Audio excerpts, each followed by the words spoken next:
Assalamualaikum warahmatullahi wabarakatuh. Bismillahirrahmanirrahim. Bismillah walhamdulillah wassalatu wassalamu ala Rasulillah sallallahu alaihi wasallam. Alhamdulillah, saya Ustaz Halim Shah Muhammad Anwar, Musyrif Kembara Umrah JDT.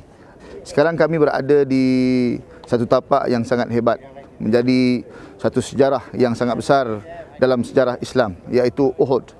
Di belakang kami, di belakang sana tersergam indah Bukit Uhud yang sangat dicintai oleh Rasulullah sallallahu alaihi wasallam, iaitu yang panjangnya lebih kurang 9 km. Jauhnya daripada Madinah Al-Munawwarah lebih kurang 5 km sahaja. Itu perjalanan Nabi sallallahu alaihi wasallam. Peristiwa berlaku pada waktu yang singkat, iaitu pada tahun 3 Hijrah bulan Syawal. Berlaku satu peperangan yang hebat di Uhud ini, iaitu kesan daripada kekalahan orang-orang musyrikin di Mekah yang kalah dalam perang Badar pada tahun sebelumnya, iaitu tahun 2 Hijrah.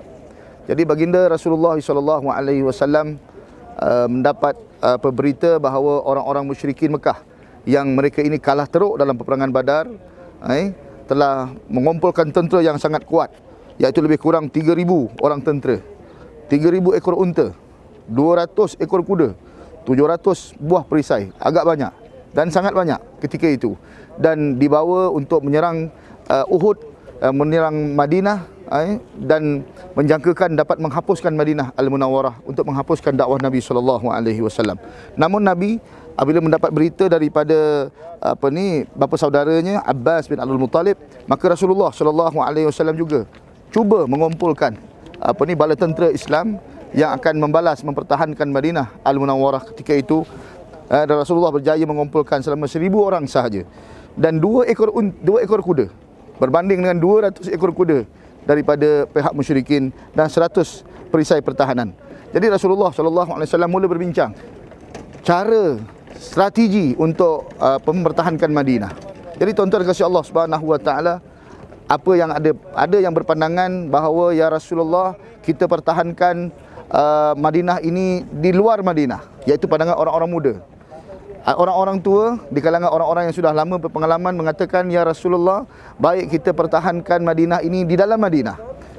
Oleh kerana ramai di kalangan masyarakat yang berpendapat bahawa lebih baik kita di luar Madinah, maka Rasulullah SAW terus masuk ke dalam bilik, mengganti bajunya, baju perisai, dan mengatakan bahawa kita akan perang. Maka kegerunan terjadi kepada orang-orang yang sahabat-sahabat Nabi sallallahu alaihi wasallam ini digerun melihat Rasulullah pakai baju besi, seolah-olah nak membatalkan hasrat mereka supaya mempertahankan Madinah di dalam Madinah sahaja, tak jadi di luar.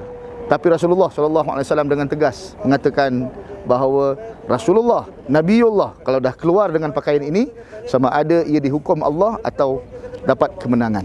Jadi tuan-tuan kasih Allah SWT, selama 1,000 orang bergerak pada hari Jumaat. Selepas solat Jumaat, Rasulullah sallallahu alaihi wasallam bergerak terus ke medan ini dengan satu perjanjian kepada 70 orang ahli pemanah yang hebat, supaya mereka ini duduk di atas bukit rumah, di bukit rumah yang agak kurang tingginya daripada bukit Uhud di belakang ini.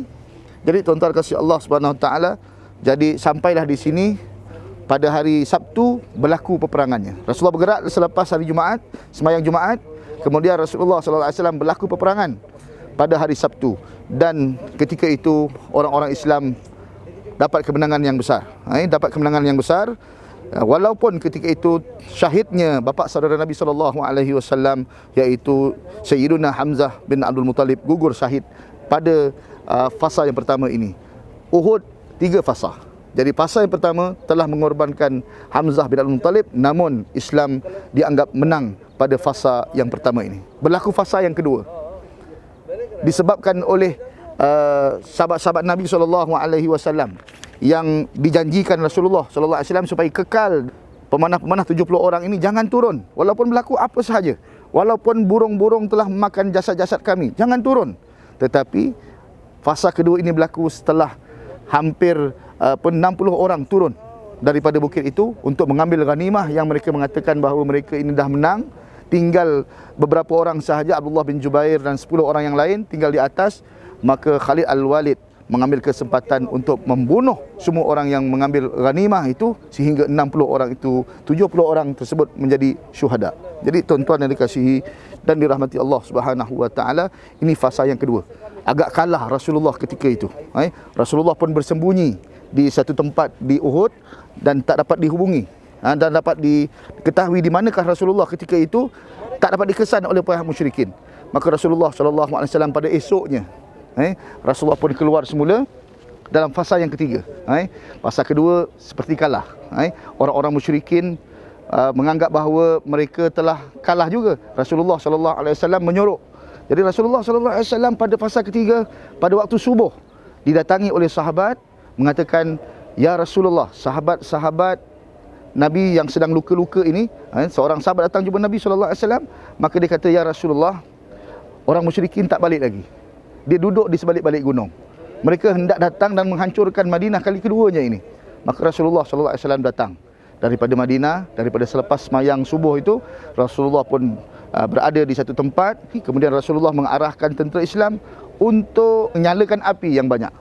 Jadi orang-orang Islam dilihat banyak, dilihat ramai, padahal tidak ramai sangat dibandingkan dengan apa yang ada. Tetapi api yang ada menyatakan unggun api yang ada, seolah-olah ramai orang-orang Islam ketika itu. Maka kegerunan di hati orang-orang musyrikin menyebabkan mereka balik terus ke Mekah Al-Mukarramah. Jadi selesai peperangan Uhud, 3 fasa. Yang pertamanya kemenangan besar oleh pihak Islam, kemudian berlaku sesuatu yang tidak diduga, orang-orang Islam turun untuk mengambil ghanimah. Kesilapan di situ menyebabkan kekalahan sedikit, kekalahan tentera Islam. Kemudian helah dan khidak Rasulullah SAW dalam peperangan Uhud, menyalakan api itu, menghalau orang-orang musyrikin, rasa gerun terhadap orang-orang muslimin, dan mereka balik ke Mekah Al-Mukarramah dalam keadaan kalah juga. Alhamdulillah, wallahu alam. Dan di sebelah sana, di depan saya ini ada makam syuhada Uhud, 70 orang. Mudah-mudahan kita memperoleh syafaat mereka, insya-Allah. Assalamualaikum warahmatullahi wabarakatuh.